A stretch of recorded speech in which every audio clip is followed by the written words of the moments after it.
the fresh air, the British countryside. Oh, like cesspit compared to La France, but as good as this awful country gets. Ah, mon ami, Monsieur Coquelic. Bonjour, Bobby. Herb, always a pleasure. Hey, did you bring any?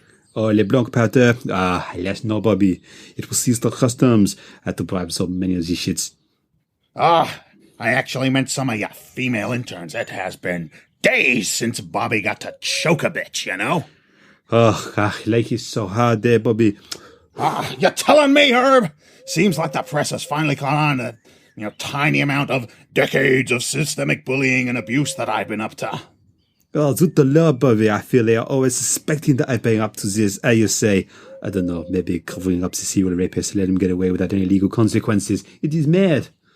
What kind of world do we live in when the CEO of Hacktivision Snowstorm and Ubisoft, respectively, can't enjoy the simple pleasures in life of convincing employees to kill themselves or to engage in degrading, sexual, depraved acts with us? It is political correctness gone wrong, my friend.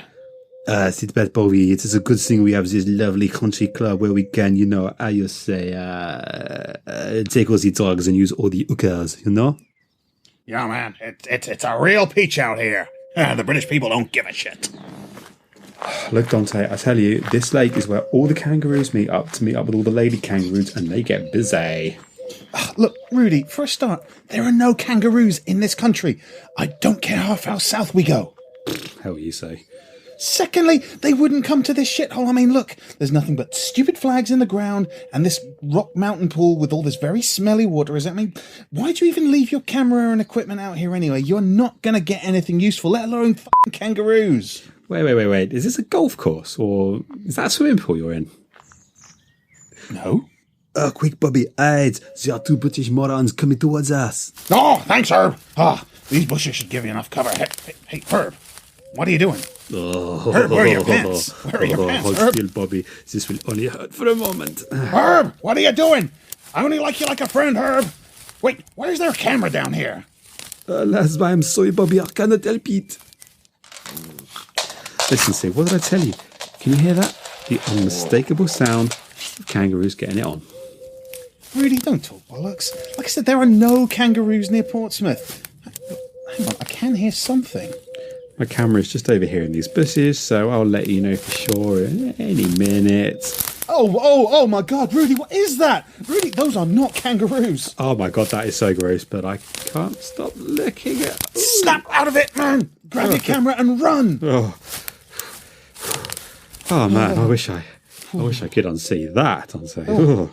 Did you recognise those guys? I mean, they're awfully well dressed for kangaroos, or even pretty well dressed for hobos, to be honest. I don't know. One of them looked like they were pretending to be French. Well, the guy on the doing most of the work. Yeah, anyway. the picture rather than the. I mean, we should burn that camera. I don't want to see that again. Well, let's just slow down. We could burn the camera, or we could, I don't know, stick it on the start of our next podcast. I mean, I'm sure it's nothing incriminating. They won't mind, and I can't bother to write a pre-credits intro, so. God's sake, Rudy, that is so lazy. And? Good point. Roll the tape.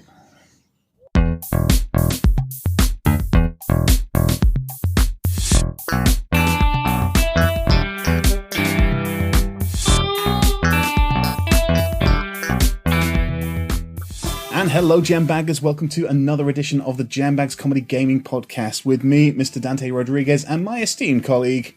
Well, Mr. Rudy Manchego.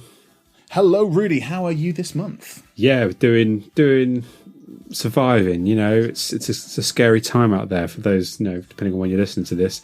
Yeah. Omicron Prime, Delta Rune. The aliens from Omicron Persei 8 from Futurama are here. Yeah, so we don't know what's going to happen yet. We could all end up locked down again, and that would mean me and Dante inevitably being stuck playing video games and eating each other. Yeah. We mean that in a cannibalistic way, not like, well, whatever. But probably does mean both, but one first, then the other second. It would only take a few hours, but so it's a bit uncertain in the world. But one thing I want to clear up: we've had a lot of questions. Well, from your mum anyway, but we've had a lot of questions. Are we doing a Christmas special this year, Dante? That is the question that my mum and 2 or 3 of her friends have been asking, and the answer is a resounding no. We cannot be bothered. No, it's a lot of work before Christmas. And it really dates the podcast quite a bit because, so what we can say is that January time, what have we got coming up in January or start of the month? We will be having the Teabag Awards coming up in January, so where we talk about what we think has been the best of the year, or the most interesting stories and the best games, since this is a gaming podcast after all.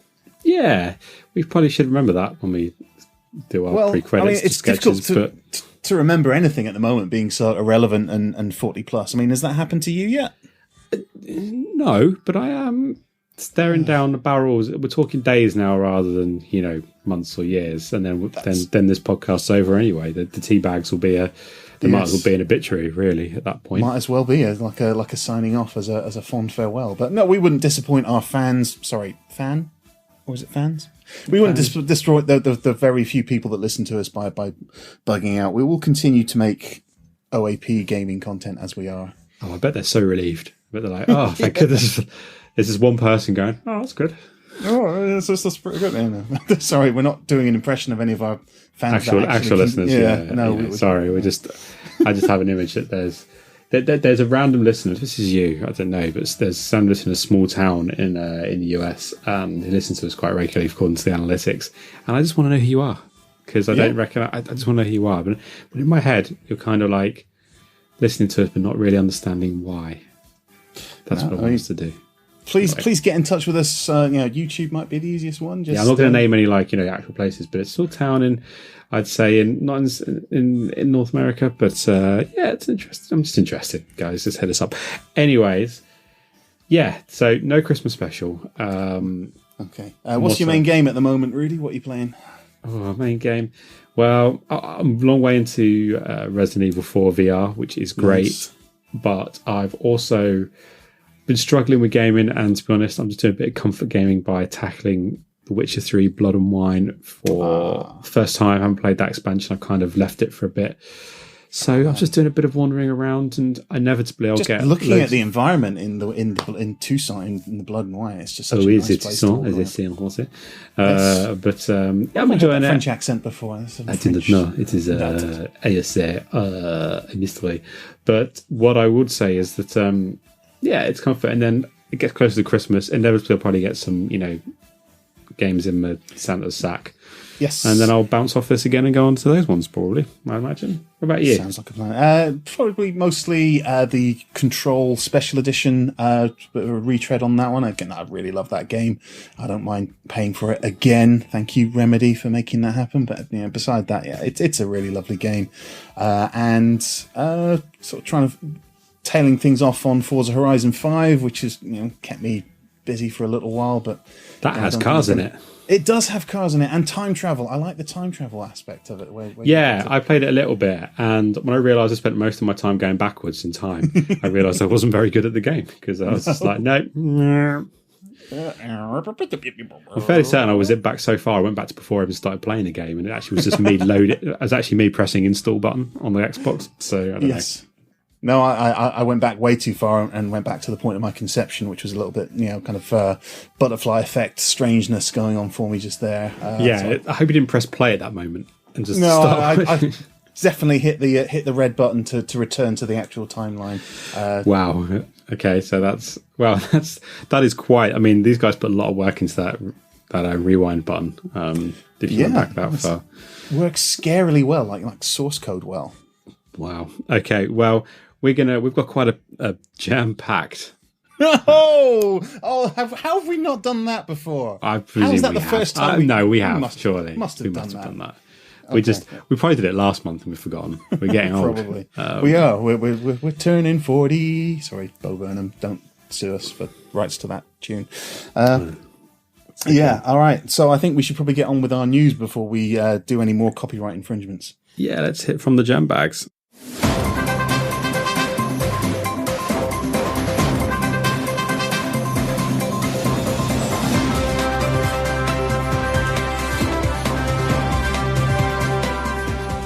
And welcome, Jambaggers, to From the Jambags. This is our monthly news section where we choose the juiciest news stories from the past month or so and serve them up to you on a nice baggery platter.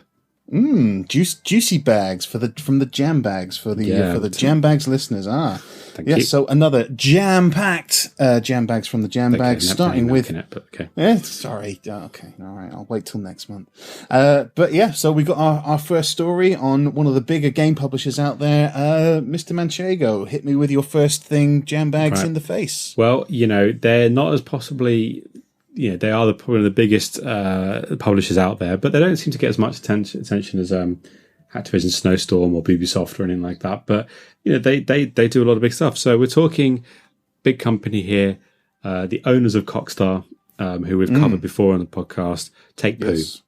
Oh yeah, Take-Two Interactive. I know. Take-Two Interactive. Now these guys, as a side story, because I need to give a bit of background. Earlier this year, I believe, a very popular cooperative game for 2 players. It Takes Poo. Yes. Was a big hit. Particularly during a lockdown and stuff like that. It was a great way to cooperate with people online, play through really satisfying sort of story, that kind of thing. And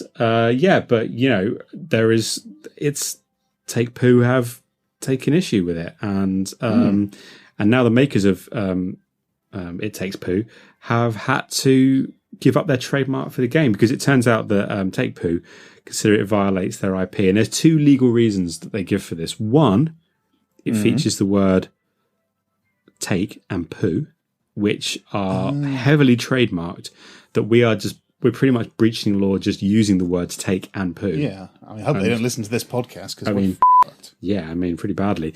And secondly, the contextual version is that basically a big steaming number 2, which is part of the game of, It Takes Poo, is very much their business model when it comes to gamers. So Take-Two are kind of saying, no, we take poo. We take, we take poo. We treat our customers like poo. You are kind of not just naming, but you're really infringing upon our business model with a game that's revolving around that.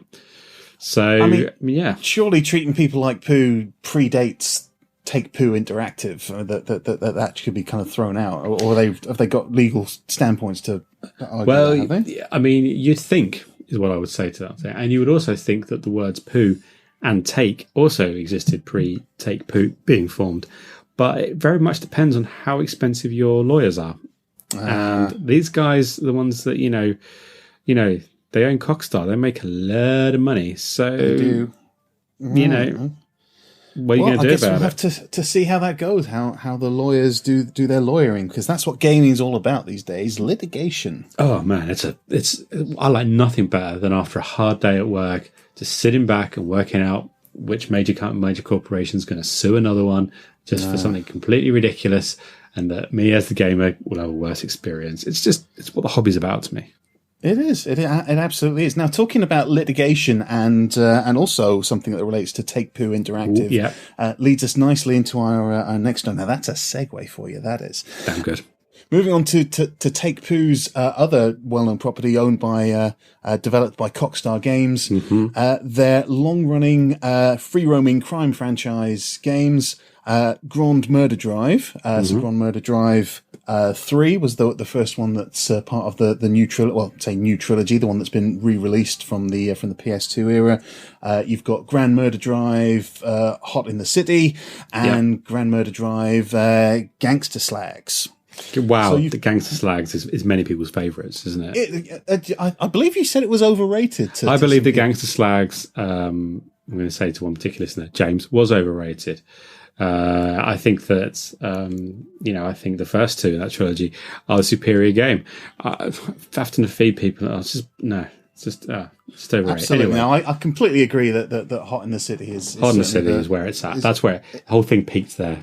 It really absolutely did. So you would think that, some fairly straightforward task of remastering some games from the PS2 era and putting them out at steady frame rate and competent games would be, such a difficult task for Take-Two and Cockstar Games to do, that they farmed it out to a small mobile developer. Is that not what happened? No, I'm fairly well. depends, really, doesn't it? When you think about when you say small mobile developer, are you suggesting that Take-Two tried to launch a shitty, remaster, minimal effort using an unknown or small developer hadn't really done stuff like this before? Yes, a very small developer. I think they'd worked on the mobile port of Gangster Slags, and then they kind of tried to apply that to everything else, to the rest of the franchise, and then it ended up getting. I disagree. Yeah, all right. I think you're saying you're not realizing what a technical challenge it was to take 3 games that are over 20 years old or close to at this point, and make them work on a modern day console. I think I don't even know if it can be done. No, it is absolutely a massive undertaking, and I can see why they brought in extra help to do it, to be honest. Yeah, it's you need fresh blood. You need someone to come in there and try and be revolutionary. I mean, I know people are all like, oh yeah, it's got to be 4K graphics. It's going to be Unreal 5. It's going to be realistic AI and all that kind of stuff. Yeah, anyone could piss that out. The technology doesn't work for you. Bringing back a game trilogy like that, impossible. It's like resurrecting the dead. It really can't is. do it. I mean, can't do it. I mean, never mind other people that have tried and failed, but they thought they could go where other people couldn't. They fly too close to the sun, and they clearly got burned by doing it. Yeah. So from something that's had a rather piddly poor launch, to something that's had a surprisingly good launch, we're going back to your particular gaming platform, MaxiPad. Oh yes. MaxiPad, MaxiPad, you representing my tribe here. And they have released their latest entry in their long-running shooter series, Tiara, which Tiara is embedded in the DNA of MaxiPad. Tiara came out on the very first MaxiPad system. Yes, it did. It was what made it was the selling point. It was what made people go out and buy the MaxiPads in their thousands. Sometimes in their tens. And so Tiara has released its most recent installment, and shock horror, been widely praised by critics and fans alike, saying actually to them, this is a great end to the year and is possibly the absolute asbestos game of the year, possibly. And so MaxiPad are on a high right now. So what they've decided to do is ruin that entirely by microtransactions and bad progression systems, which makes sense. Yeah. It does, and it seems like how could they possibly go wrong with that well-crafted game, with the good gameplay, the excellent shooting mechanics, really kind of fluid graphics. They took the extra time because they were about to release it about this time last year with the new MaxiPad console, but everyone said how much of a bloody mess it would have been, and didn't want to get involved with that. They waited for it to be cleaned up and presentable so that it could then go into full release this time this year. And it seemed like they'd done the right thing until you started hearing all these stories about progression and monetization and the weekly challenges and that sort of stuff.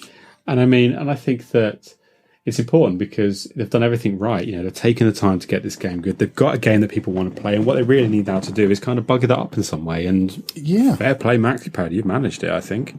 They have scored an absolute slam dunk of messing that up completely, of mishandling that.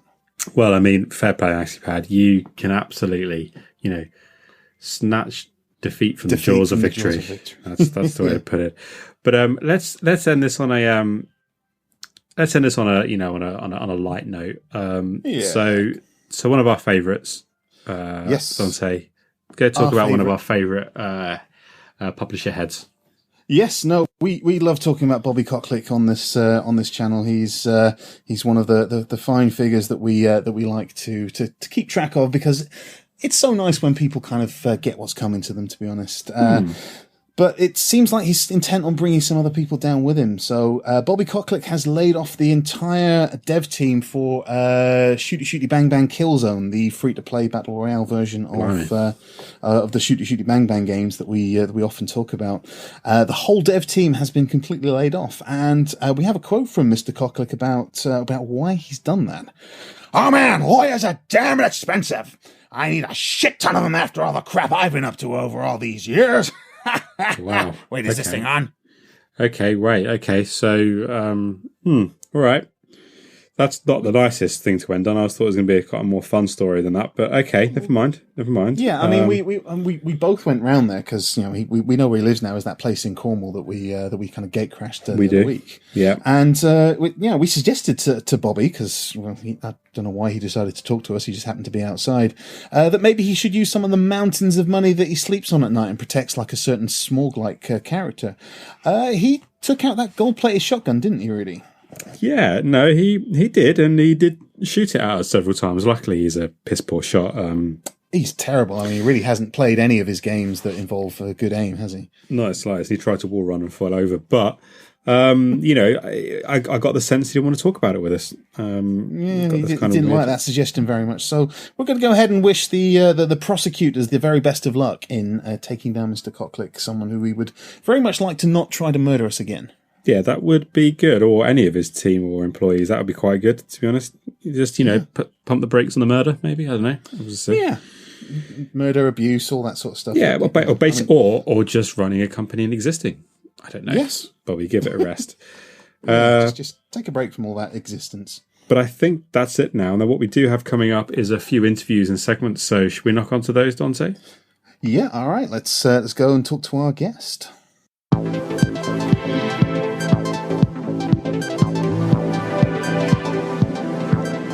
And welcome to Dante and Todd Do Science. Hey, oh wow, a helicopter. We're here at a helipad and there's a real life helicopter here.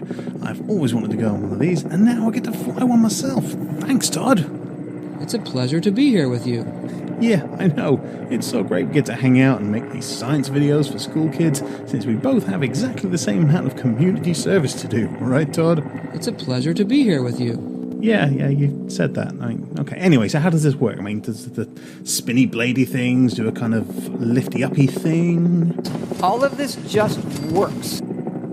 Okay, right. So I guess we're getting pretty technical with our descriptions here. Never mind that. Okay, so how do I make it go? Do I press this, wiggle this thing, lift this thing, and we go upwards, then the sky's the limit, eh, Todd?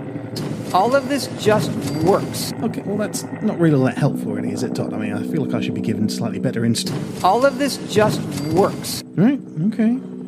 Here we go, then. Yeah!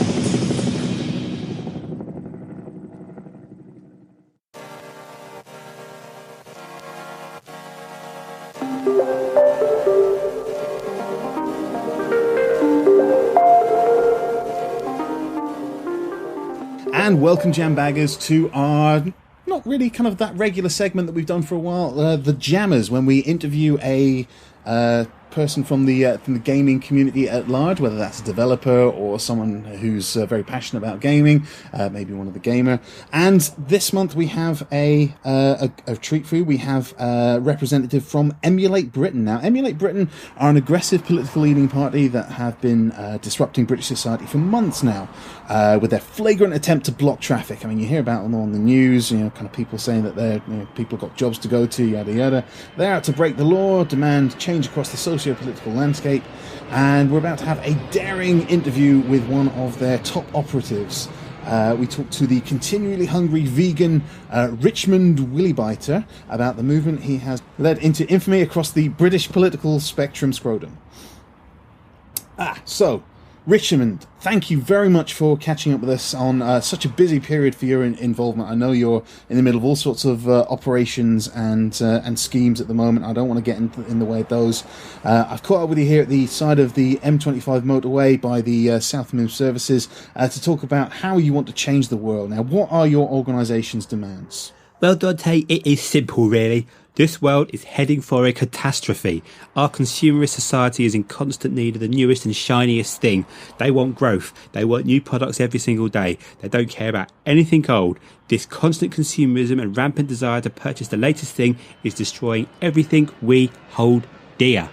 Yes. No, I'm right there with you. I mean, I assume you are talking about global warming, climate change, and all that sort of stuff. Climate what? Who cares about that? I'm talking about old games and being able to play them. Old games? I mean, I thought you were an activist. I was going to sell this to The Guardian. I am. I'm a retro emulation activist. For too long, these mega corporations push their new rubbish down our throats while it gets harder and harder to legitimately play old and obscure games. I mean, put it this way. Have you, personally, ever played Fisty Chuff Ninja on the MSX? I don't know what the... No, I haven't. Me neither. That is criminal.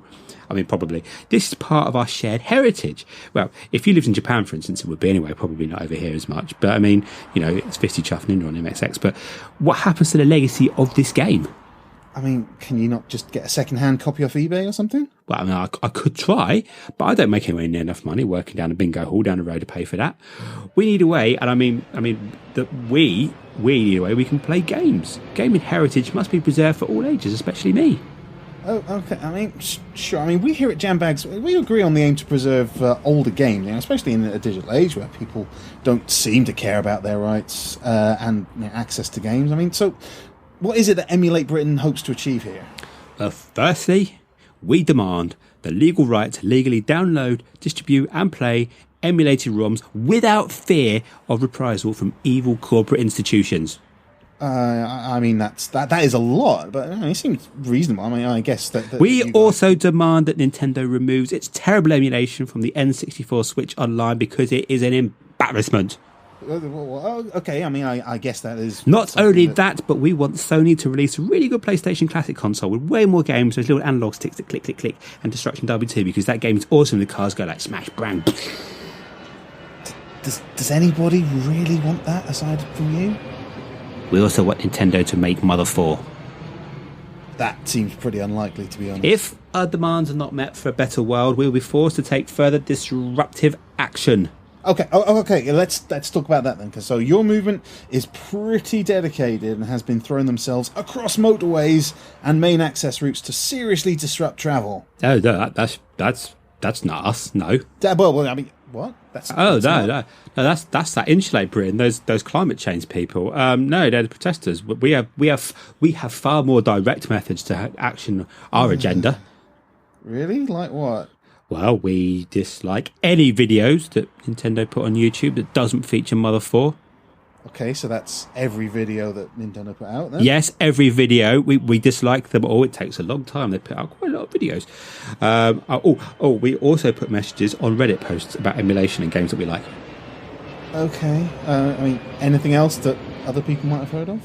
Well, yeah, I'm glad you're... Yeah, I bought a RetroPie console from a man at Car Boot Sale, and it has over 42 different ROMs on it from at least 2 game systems. I think that will show the man, won't it?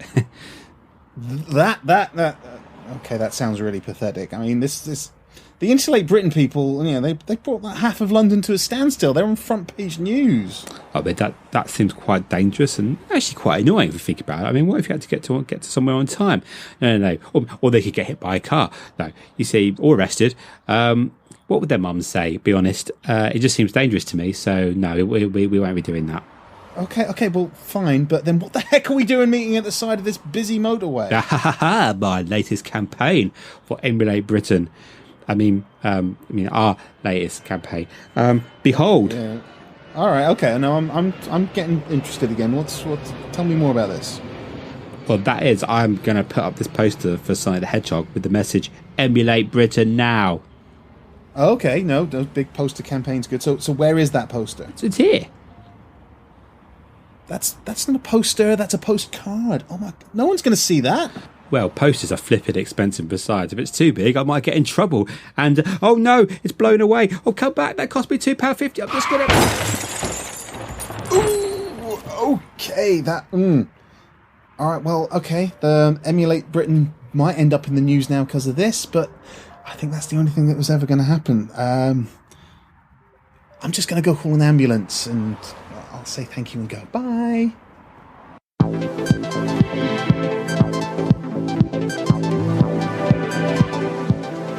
And welcome to the next installment of Dante and Todd Do Science. It's a pleasure to be here with you. Yeah, you keep saying that. Well, at least you're happier than Rudy is when we have to do community service together. Anyway, so this time we're here at a nuclear reactor, which you should only use if you've been properly trained or instructed by a professional. Isn't that right, Todd?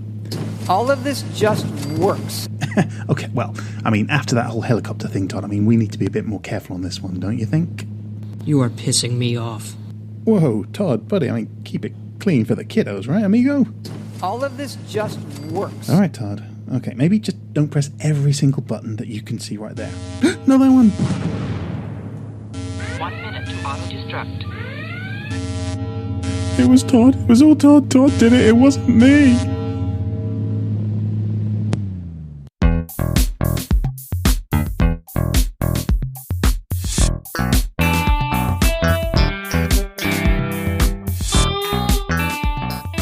And that's it, Jambaggers. This is coming to the end of the Jambags Gaming Podcast episode for this month. But we're not quite done with you yet, because we have some questions from our listeners who have... We absolutely do. We've got some doozies this month as well. Some fantastic questions, very mature, very well thought out questions to really make our brain holes hurt. Yeah, and we're gonna properly. We don't do like quick shitty answers and just gloss over them. We really get into these ones. So I'm going to start with the first question.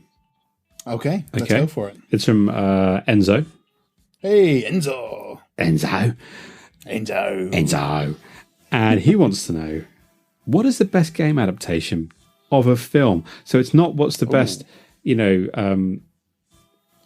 what's the best game that was made into a film. Yeah, we're flip reversing it. We're doing a Blazing Squad on this one, flip reversing it. So I've got one straight away. There's a reference for you, Blazing Squad. Oof, we are up to the minute with those guys. Yeah, wonder what they're doing now. I don't. Let's get into this. I've got one already. Would you want to go first? Oh yeah, no, 100%. It's got to be that adaptation they did of Close Encounters of the Third Kind. Oh, that was mashed potato sculpting mini games, the whole child abduction, the whole family leaving your sections. Yeah, the mini game with the keyboard, like, burr, burr, burr, burr, burr, and if you got it wrong, your kid got killed. Your family leaving you, getting burnt on one side of your face. Mini game. Oh man. Oh. Good family fun. God, the amount of Christmases were spent playing Close Encounters of the Third Kind, just with those nunchucks. It was an absolute classic, 100%. And what about yours? Oh, mine's got to be the absolutely just bonkers reimagining of Mother by Darren Aronofsky. Okay, so a fairly modern one then. Yeah, fairly modern. Yeah. It's not too old. So I say it's not current gen consoles. It's now previous gen, but plays on current gen. Mm-hmm. And yeah, for those, it kind of eschews the Gaia, Mother, Planet Earth story that's metaphorically told with this relationship between a young woman and her older husband and childbirth and all that kind of stuff. And in it, you play as Jennifer Lawrence, who's got a double barrel shotgun and goes around trying to shoot Javier Bardem, and that's the game. And ultimately, haven't we all wanted to do that? I think so. Ever since country. But I suppose if you wanted to have real games. Oh, do you think you meant a real one, not some made up twaddle that we just thought off? I doubt it, but let's just cater to all audiences here in case someone. Okay. All right. You want to go first on this one, or do you want my one? I'll go first on this one then. I'm going to go with, is it the best? But here's one that I actually was better than it should have been, which was Batman Begins back on the PS2. We both played that, didn't we? Did. That was a decent game. Sure, it's not the Arkham games, but the Arkham games took a lot of inspiration. It had the idea of like fear and staying in the shadows. Yes. It tied thematically to the game, which was was the idea. He was starting out. He wasn't like a hero that could just beat everyone up all the time. It was all about using the shadows, creating fear in your opponents and that kind of stuff. It had the voice cast as well from the film, which was, they weren't necessarily found thrilled to be there. And it also didn't deviate too massively. It just played nicely with the film. And I thought, that was one where someone's gone, how can we adapt the thematics of the film into a game? And, I'm not saying it's the best game ever made, but I think it's a pretty good for a film adaptation. It's a direct adaptation of a film rather than like a, based in the universe of kind of thing. Yeah, no, mine's a little bit like that as well. I mean, I think it stole a lot from another very popular game at the time, but the one I was going to go for was Captain America Super Soldier on the 360. Cool. And I mean, technically, maybe I don't think it was adapted from particular sections of the game. I think it was like an extended version of one of the missions that you didn't really see on the screen. So it was like a side mission that wasn't really happening there, but it had the full voice cast. It had Haley Atwell and Chris Evans, Sebastian Stan, all those sorts of people, and cool. it was pretty much an Arkham Asylum rip-off with a shield, but it played really well. It had a engaging story and kind of a decent quest progression. Sort of semi-open world. You could wander around this big castle that you're trying to infiltrate, and I had a really great time. I haven't quite finished it yet, but I'm sort of 3/4 of the way through it, and I really enjoyed that one. Wow, it's one that's probably passed by. So hopefully, Enzo, that answered your question in a thrilling fashion. I'm sure it did. And we both liked Enter the Matrix as well, didn't we? We did, and it's a bit of a hard one because it's not based on a film. It's actually its own story that gets alluded to in the film. The films are better if you've played the game. Yes, it's a weird one. It's a weird one. But anyway, that honourable mention, Matrix, Enter the Matrix, whatever it's called. It's from both of us. Okay, next question has come from Mike, and I might need your help defining some of this one. Mm-hmm. Mike has asked, what is the most salty you have ever been over a game? The most salty? Did you look that up? I did. So I went on Urban Dictionary and I found two definitions. For those who are not, films know, I think Mike is based in Canada. Salty's got two interpretations. So it could well be salty means how upset, angry, and sort of like and bitter did a game make you against it, to the point that you probably wouldn't want to return, to it, or got you so angry. And just the idea, salt in the wounds kind of thing. It's that, or we cover it in semen. So I'm going to go with the first one. The other one. Because I don't really. I don't think we've got either a game we could give an example for that. I mean, maybe Bioshock when I first played it. But I mean, so let's go with what game makes you the most angry. So what have you got? Okay. Again, struggling to really think of that. I mean, we've talked about games that have been the most disappointing to us in the past. We talked about, the Duke Nukem and all that sort of thing. Now, the one that's made me most salty recently has actually been Back 4 Blood. I mean, I would have been more salty about it if I'd actually paid money for it rather than downloading it off of Game Pass. And I'm very glad about Game Pass for this one, because Back 4 Blood is really just Left 4 Dead, but with shit characters, voice acting, and some card system which I just couldn't be bothered with. I just wanted to kill zombies. I didn't want to collect trading cards. I'd rather be playing Left 4 Dead, honestly. Well, I mean, I've fairly said that overall the Battle Royale's been relatively well received, so that could be controversial. I feel like I am in the minority here, but I just didn't care for it, to be honest, and I've got no plans to go back unless there's kind of some major changes that I start to hear about. But anyway, that's just me. What's your take? Well, my most salty I've got of a game is less to do with the game itself, although it was a bit of a struggle. I'm going with Persona 4 Golden on the PS Vita. Oh, well, everyone loves that. And before all the weebs go mental, Enzo. What I'm kind of sort of getting at is, I had the game. It's a very slow start. I'd never really played any Japanese RPG turn-based games up to that point. I'm a bit more versed in them now, so I probably do better. But I put a good 20 hours into that because my point was that I was trying to force myself into it, and I was getting there. I was getting a little bit more, now, but it literally takes 10 hours to get past the prologue. It's that kind of game. It's a long old game. I got 20 hours in. It was on my PS Vita. The memory card and it died. I hadn't backed it up properly. I literally lost all my progress on that game, and just the thought of going back to it makes me physically angry, and it sits there on my shelf just laughing at me going, you're not going to play me, are you? And it's just like, no, I want to play you. I know that you're considered a classic Japanese RPG, but I'm not going to do it. I can't go through that again. It's if we're going with that definition, that's the most salty I've ever got every game. Like, its existence angers me now, because I know I'll probably never go back to it. But I did really make a good go to try and get into it. And I was just, I think, on the cusp of beginning to appreciate why everyone liked this game so much. Yeah, I mean, I think I'm playing them wrong, but I think almost every roguelike rubs me up the wrong way. And I know that's the point of a roguelike, is to get so far and keep dying, but it just really puts me off. I struggle with roguelites. I'm a very weird person. I like progression, and I like to have physical progression. I like to have played for an hour or two, which is, it's not always easy to find the time to play for it and feel like I've accomplished something. Like, I've got this challenge, or I've made this progress, or I discovered something new in the story. And with some roguelikes, it's just like, I played for 2 hours and I'm literally got nowhere in the game. Now, I know it's all about experience, and I know it's more psychological than that, because I probably have got somewhere in the game, but it just makes me cry. 100%. Yeah, no, I'm with you on that. So there's been a couple. There's that Hades, which I didn't mind too much, and that it was kind of like a space-based one as well, which I really like the mechanics of. I just didn't like getting 3/4 of the way through and having to start again. Right. So, got a question here from Jambags regular, and we still are replying to Metal Shark. I had to clarify some of this one with him on Twitter because I completely misheard. There was an incorrectly spelled element to it that I misread in several different ways, one of which was quite rude. But with video game characters releasing colognes, so aftershave, this year in time for the holiday season, thinking Sonic, Cloud Strife, even Resident Evil 3's Nemesis, they've overlooked one important area: video game character stuffing recipes. Of course they have. Yeah.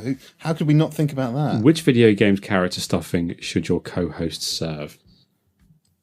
So this question completely threw me about why you'd want a video game character to be kind of used as stuffing, and I don't know to stop right there.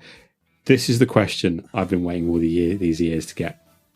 Really? Yeah. This is why I got involved in gaming podcasting. This question is what I am here for. This question, I've got an answer ready to go off the bat because this one I put so much thought into. Okay, I'm still thinking of mine, so you go ahead. Right, I would chop up Toad or any of the Toads or Toadstool from the Mario games. Okay, right. And a few things. One, I think they're annoying, and they annoy me, and they're always just flouncing around the background. They're never really much of a help, even except for the Captain Toad treasure tracker guy. He's all right. Maybe I wouldn't do that. So that's one thing. But the main thing about it is that you can make a really good stuffing from mushrooms, particularly for vegetarian. You get some really nice strongly flavored mushrooms. You can fuse them with lots of flavors. So when you're making a stuffing, you could spin up with some pine nuts and some sort of different herbs and spices, and you could really, really just get really good stuffing out of them.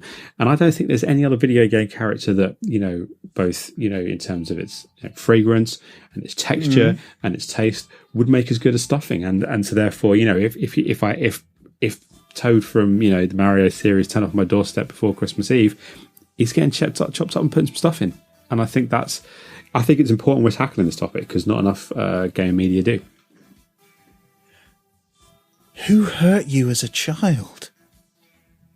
I don't see your point. This is a serious culinary question, which okay. Come on, you must have thought something now. I mean, that was. Well, I honestly don't think I could top that one, mostly because I haven't had, since my teenage years to think about which video game character I would like to hack into small pieces and put inside a turkey. But I do feel like all the lemmings from Lemmings would be quite useful because essentially what they would be able to do is to plough their way through the turkey and actually carve it for you as they carve it up, as they walk through. And then in the end, once they kind of get to the end of carving up the turkey, they then kind of insert themselves into the exit hole, which would now call what I would call the rectum, and they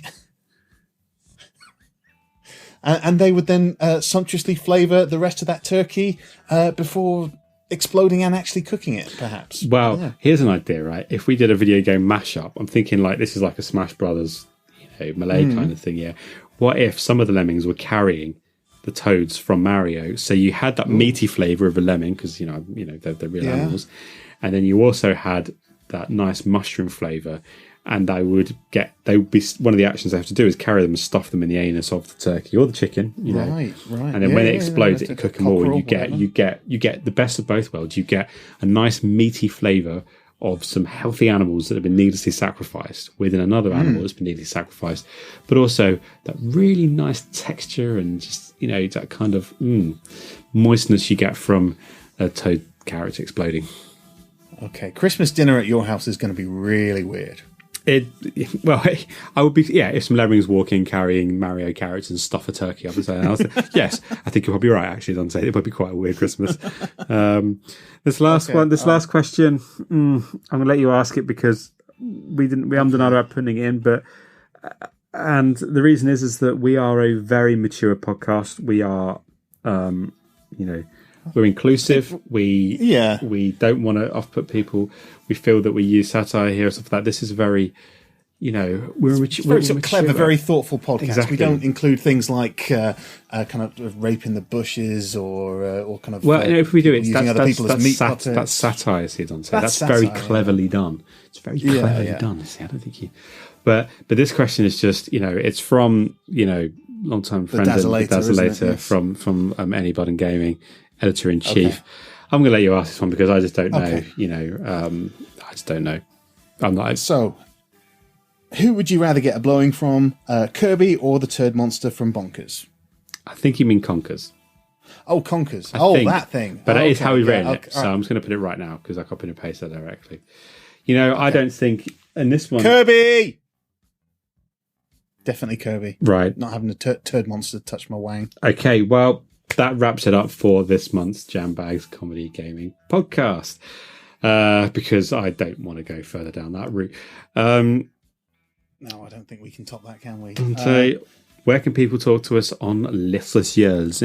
Okay, if you want to get in touch with us via the socials, please feel free to do that on Twitter at Jambags_UK, which is where you find the main Jambags account, which is run by Rudy, and at Dante RDRGSJB. Did I say that right? I've already forgotten. RDRGZJB, Dante Rodriguez. That is the Dante Rodriguez Twitter handle as well. You can talk to us both on there. You can also find us on Instagram at Jambags_UK. Very kind of slow feed of images of stuff that I've taken from my Xbox capture will eventually find its way there. You can also talk to us on the YouTube message boards. We put a version of the podcast on YouTube every month, and you should be able to talk to us on the message board through that one. You can also find us on Facebook. Type Jambags into Facebook and you'll find the Jambags Comedy Gaming Podcast from there. Rudy, how else can people listen to us? I'm assuming they're already listening to us, but how else? You've got a plethora of wild choice of how you can listen to us. As Donald said, we are on YouTube. We do a version of this that goes out onto YouTube at the same time as every other release. Where you can engage with us. Please do like, subscribe, and all that kind of good stuff. And leave a comment. Any engagement is good engagement. Insult us. We don't care. We do. But you can also get us on most if not all RSS Apple, RSS Apple? We're completely wrong. You can get us on Apple Podcasts and all good RSS feed-based apps on your phone. We're also on Simplecast and on Spotify. So there's no excuse for not listening to us. Why don't you download it, and perhaps play us over a meal with your family? That sounds great. Oh yeah, no, we're very good for dinner time conversations. Please do that and download some of our older episodes as well. And if you are ever stuck in a bush and the CEO of Ubisoft is coming at you with his pants down, smash him right in the jam bags, jambaggers. Mm-hmm. See you next time.